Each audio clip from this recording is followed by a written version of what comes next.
情的校花彭一航爆红我特别想去的是日月潭，因为当时在小学2年级的时候学到了一篇课文，就是讲的日月潭。这篇课文基本上可以说是所有中国人的一个回忆。所以我想，彭一航应该不是为了统战特别把这个课文翻出来啊，因为他本来就知道高智商、高颜值的仙女，请聊出来了。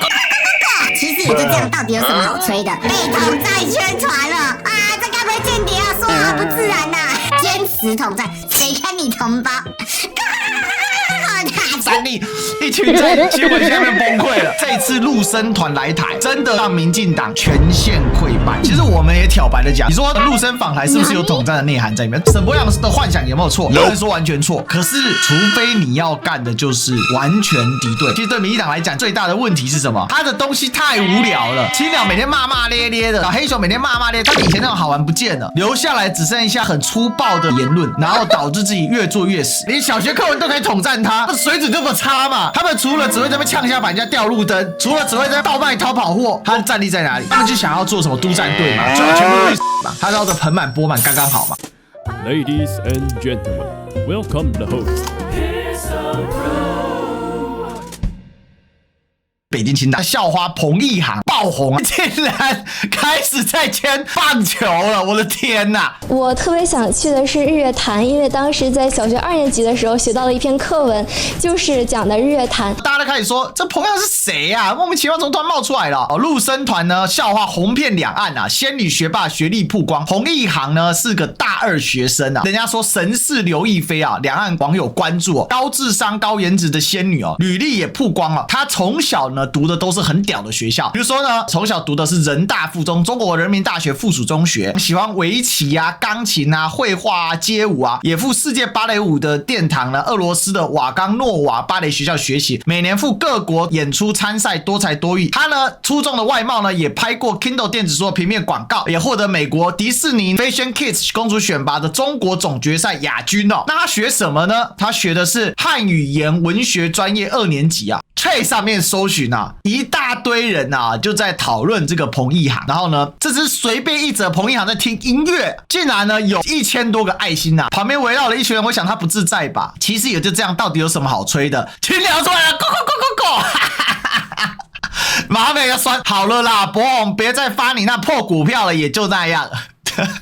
欢迎加入台湾啦啦队，成为第一个陆籍台湾人。哎，反攻大陆，解救同胞，比明星还美啊！这个航姐真的太漂亮了，金蜘蛛啊，台湾狼。可惜什么？哎，可怜，那就别看嘛，留什么屁眼呢？还有什么？你有没有看到什么猫腻？哦，你看到哪几间的麦牌？公视这个，哎呀，红美啊，都是红美蓝美在报啦，对不对？民视你报什么？新唐人你报什么 ？News 进新闻你报什么 ？VOA 都来了，美国之声啊，有没有？三立。三明治都来蹭了，是不是？哎呀，不要假了嘛！有收视有流量啊！先破防是谁？先破防的不就是你他妈的三立吗？三立也是红媒啊！我太了解他们了，有流量哪不报？有收视哪不报？充满仇恨的留言，能看到一个个可怕的灵魂。太喜欢大陆人了，一看就很善良。我只愿意跟彭小姐统一在一起。台湾人热情，但我不是你们同胞，台湾也不是你老家，谢谢啊！呱呱讲中文还不是同胞啊！这个称作叫你家大国不同，果然强大。被统战宣传了啊！这该不会间谍啊？说话好不自然呐、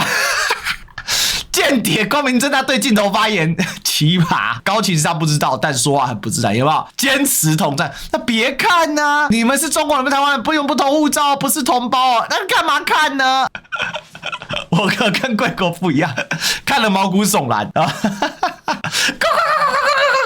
三立一群在新闻下面崩溃了，但是呢，还看出了快3万的流量啊！哦，面对这样的压力怎么办呢？大家开始问陆委会啊，什么时候准备好陆客来观光啊？陆委会说我已经准备好了，是中国不放陆客来台呀，都是中国的错啊！你不觉得可笑吗？你杨文杰不是很秋？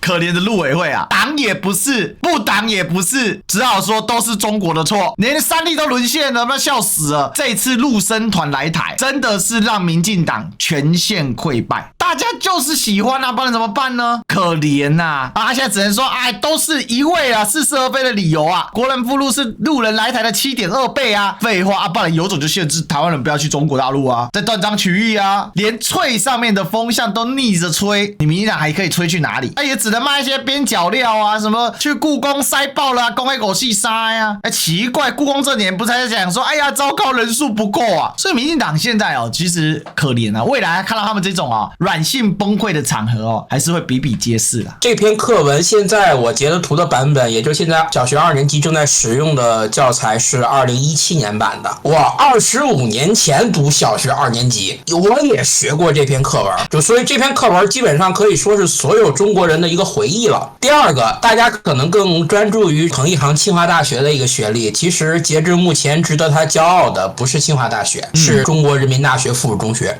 我们北京本地呢叫人大附，这个是北京市海淀区最好的高中，没有之一。然后海淀区大陆的同学肯定清楚，台湾的不知道大家清不清楚，这是全中国 Top 100高校密度最高的一个地方。海淀区大概集中了可能有10几所全中国前100名的高校，所以呢，人大附的学生就是全区最好的学生。所以我想彭一航应该不是为了统战特别把这个课文翻出来啊，因为他本来就知道。其实我们也挑白的讲，你说陆生访台是不是有统战的内涵在里面？当然有啊，沈伯洋的幻想有没有错？不能说完全错，可是除非你要干的就是完全的敌对，不然的话怎么办？不然你要把所有接触陆生团的人都拖去枪毙吗？还是偷看像朝鲜、北朝鲜偷看韩剧有可能会被枪？有可能啊，不绝对是啊。那不然如果是这样的话，那你怎么有办法限制呢？没办法嘛，对不对？那没办法的情况之下，你能怎么办呢？所以只能你的文化自信、你的内容自信、你的软实力自信。那如果你不行了，那被渗透不是很正常的事情吗？就像当年美国到处渗透全世界一样啊。古巴拥有最多坚挺的反共分子啊，那美国强大的时候，就哪怕古巴也挡不住美国人的渗透，对吧？所以我讲真的啦，现在其实对民进党来讲，就是最大的问题是什么？他的东西太无聊了。青鸟每天骂骂咧咧的，超级无聊。黑熊每天骂骂咧，他们以前那种好玩不见了，留下来只剩下一些很粗暴的、很粗鄙的言论，然后导致自己越做越死。所以你被小学课文统战了，黑熊就是那么 low 嘛，连小学课文都可以统战他的水准这么差嘛。所以我讲说，今天黑熊部队的战力是什么？他们除了只会在那边呛下把人家掉路灯，除了只会在那边倒卖逃跑货，他的战力在哪里？他们就想要做什么督战队嘛，最好全部都去死嘛，他捞得盆满钵满刚刚好嘛。他竟然会怕小学课本啊？黑熊乱呸！青鸟呸！是有多怕？这样的内容你就被统战了。我国台湾省可以解释成中华民国台湾省，难道不行吗？啊，事实上也是啊。南投县是中华民国台湾省省政府驻地，就在南投中心新村，距离日月潭也不遥远啊。所以这水准之差啊。那教什么黑熊急救课程？结果呢，教人家靠着树在那边做 CPR， 你是想要把心脏给用破是不是？所以